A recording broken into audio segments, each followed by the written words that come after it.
If you're still designing in Visio, Lucidchart, etc., what are you doing? These tools are fixed, they're gross, they're broken, you can't update them, there's no history, there's no collaboration, there's no versioning. They suck. It makes me feel like I'm dealing with a legacy person, that they haven't kind of got with it. Why are you using a static flow builder? Especially in 2023. They're just kind of glorified Microsoft Paint, you know? So it's just like, put this rectangle here and then put text in it and then draw an arrow and connect it. We were using flowcharts, specifically Lucidcharts, and it was a nightmare. I mean, it's like almost like looking back at it, it's like looking at the Stone Age, you know?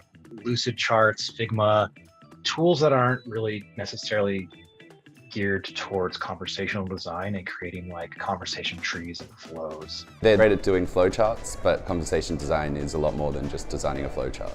You need to really think about changing the way that you're designing, because there is no way that you can really understand how a customer is going to interact with your bot in a flowchart.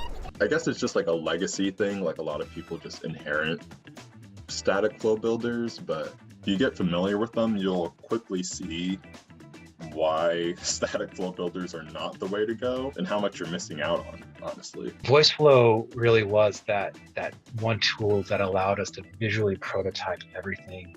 It allowed text entry, allowed us to create entities in intents, it allowed us to have conversational data in it. How did I ever get anything done in a static flowchart? I don't know. If you want a real, actual handoff device, you need a rich interaction that you can share with stakeholders and leaders. That is a tool like a Voiceflow.